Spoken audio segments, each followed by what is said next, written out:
बिस्मिल्लाहिर्रहमानिर्रहीम। अस्सलाम वालेकुम दोस्तों, यूट्यूब की एक और वीडियो के साथ आपको खुशामदीद कहते हैं। जैसा कि आप जानते हैं, government of Punjab finance department ने अभी रिसेंटली एक लीव इनकैशमेंट के सिलसिले में एक अमेंडमेंट की है, जो कि 1981 के रूल्स में अमेंडमेंट की है। तो उसके तहत काफ़ी लोगों की एक क्वेश्चंस थे कि जिसके बारे में जो क्लैरिफिकेशन वो चाहते थे कि आया कि ये बेसिकली है और इस नोटिफिकेशन में कहा क्या जा रहा है। तो आज की वीडियो उसी से मुतल्लिक लेकर आया हूँ। इसको मैं कोशिश करूँगा आपको आसान अल्फाज में समझा सकूँ कि ये किस तरीके से ये गवर्नमेंट मुलाजमीन को इससे फ़ायदा क्या हुआ है और इसमें आने वाले फ्यूचर में क्या फ़ायदा हो सकता है या इसमें नुकसान ही है।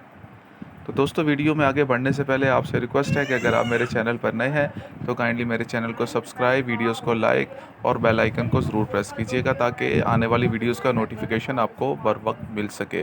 तो दोस्तों, अपनी वीडियो पर मूव करते हैं। जैसा कि ये जो government of Punjab finance department की तरफ से हमारे सामने ये नोटिफिकेशन पड़ा हुआ है, जिसमें अमेंडमेंट उन्होंने कर दिया है। तो इसमें जो एक ख़ास चीज़ है जो आपको समझाने और बताने के लिए ये जो लेटर है आपके सामने शेयर किया गया है। इसमें दो तरह की लीव्स को डिस्कस किया गया है। एक तो पहले हम लोग आम रूटीन में जो गवर्नमेंट सेक्टर्स में होता था कि वहाँ पर लीव इनकैशमेंट कहा जाता था, रिवाइज लीव कहा जाता था, लेकिन अब इसकी टर्म को चेंज करके रिफ्यूज़ लीव के तौर पर इसे ज़ाहिर किया गया है। इसमें अमेंडमेंट की है कि जहाँ पर लीव रिवाइज लीव होता था, अब वहाँ पर रिफ्यूज़ लीव के तौर पे इसे ट्रीट की जाएगी। और इसमें सबसे इम्पोर्टेंट जो फैक्टर है, जो बताने का मकसद है, यह है कि आपकी जो एलपीआर है वो रिफ्यूज़्ड एलपीआर कंसीडर की जाएगी।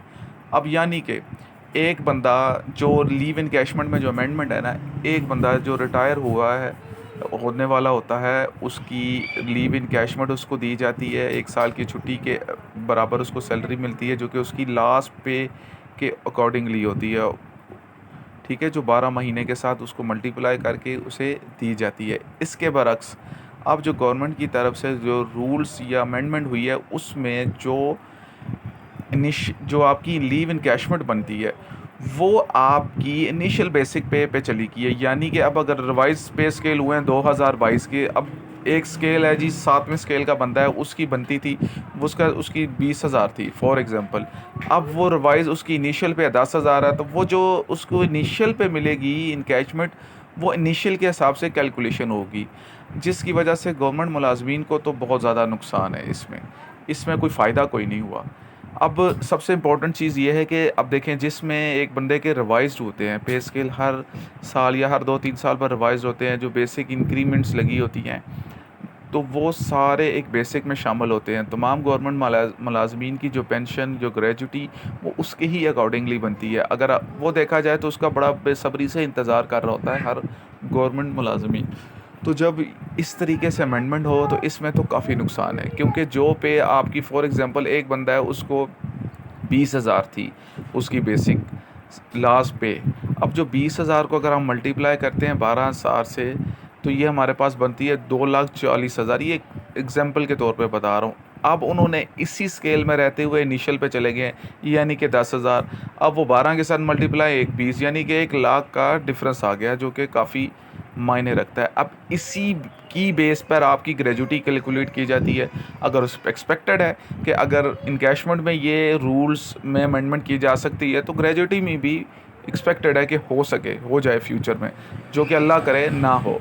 तो कहने का मतलब ये है कि ये ग्रेजुटी, ये आपकी इनकैशमेंट में तो ये कि इनिशियल पे चली गई है, जो विद इफेक्ट फ्रॉम 1/7/2023 से जो भी बंदा रिटायर होगा वो इस रूल्स के अकॉर्डिंगली ये पेंशन लेगा। अब मज़ीद ये कि आपको ये बताने है कि जिस बंदे ने भी एलपीआर पे जाना है, यानी कि छुट्टी पे लेना जाना है, तो वो 3 महीने पहले अपनी एप्लीकेशन देगा।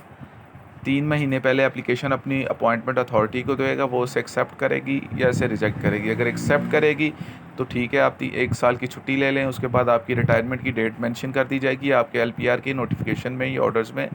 इसके बरक्स अगर वो रिफ्यूज़ कर देती है, जो रिफ्यूज़ कर देते हैं, तो वो फिर इनिशियल बेसिक पे के अकॉर्डिंगली इनकैशमेंट लेने का हकदार ठहराया जाएगा।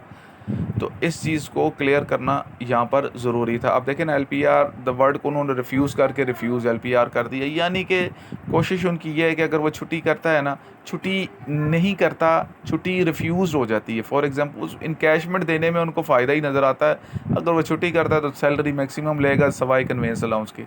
तो इसलिए जो आज की ये जो क्लैरिफिकेशन है ना, ये बड़ी ज़रूरी थी कि जो लीव इनकैशमेंट है वो आपकी इनिशियल बेसिक पे चली गई है। आपकी जो लास्ट पे थी, जो लास्ट पे एलपीसी सर्टिफिकेट लेते थे, उसके अकॉर्डिंगली नहीं मिलेगी। तो एक अच्छी न्यूज़ तो नहीं है गवर्नमेंट एम्प्लॉइज़ के लिए, बट यही है कि क्लैरिफिकेशन है। अब दुआ करें कि आइंदा फ्यूचर में ये ग्रेजुटी की तरफ ये मूवमेंट ना हो। अगर उसमें भी ये अमेंडमेंट आती है तो यकीनन ये बड़ा मुश्किल हो जाएगा मुलाजमीन के लिए। तो मिलते हैं जी नेक्स्ट वीडियो में, नेक्स्ट क्लैरिफिकेशन, नेक्स्ट कैलकुलेशन के साथ। तो तब तक अल्लाह हाफिज़।